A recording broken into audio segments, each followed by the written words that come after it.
ધોરણ 7 ની અંદર 7મા નંબરનો એકમ છે હરી ઘરે આવો ને. એ કવિતાનો પ્રકાર છે લોકગીત. બરાબર? હું તમને ખાલી બે ચાર લીટી સંભળાવું. એનો રાગ તમારે યાદ રાખવાનો.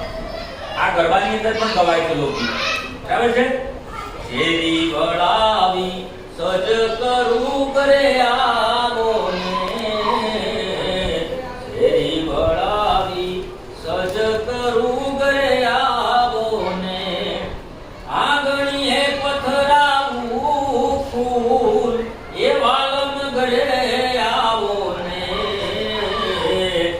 ઉતારા દેશું ઓરડા ઘરે આવો ને, એ દેશું મેડીના મૂલ એ વાલમ ઘરે આવો ને, એ દાતણ દેશું દાતણ દેશું દાડમી ઘરે આવો ને,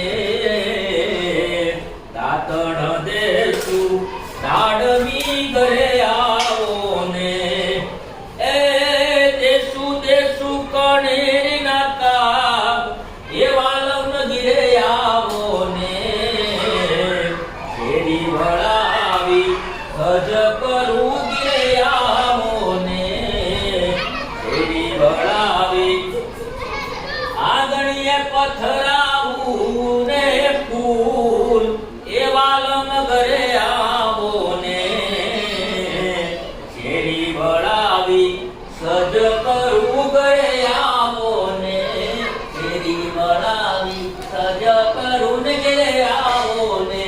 બરાબર? આ ગરબાની અંદર પણ ગવાય છે. આપણે નવરાત્રી ચાલુ થઈ ચાલતી હે ને, તો નવરાત્રીમાં પણ આ લોકો ગાશે. આ મસ્ત લોકગીત છે, જોરદાર એમ ચકાચક જેને કહેવાય ને એવું જોરદાર લોકગીત છે. રાવણ દેશું કુંડિયું ઘરે આવો ને, એ લોકો પેલા તાલમાં ગાતા હોય ને આમ ટીટી ટીટી ટીટી ટીટી ટીટી એમ. શેરી વળાવી સજ કરું ઘરે આવો ને, ટીટી ટીટી એમ ગરબાના તાલે રમવાનું ગાવાનું હોય. બરાબર છે? એટલે બહુ મસ્ત લોકગીત છે. આને તમે મોઢે કરી નાખજો. તમે મોટા થાશો ને, આમાંથી કોઈ કલાકાર થાય તો ગાશે એ વખતે. બરાબર છે? તૈયાર કરી નાખવાનું. 4 વાગે હું પૂછીશ. કેટલા વાગે? આજે 4 વાગે હું પૂછીશ. ઓકે બેટા.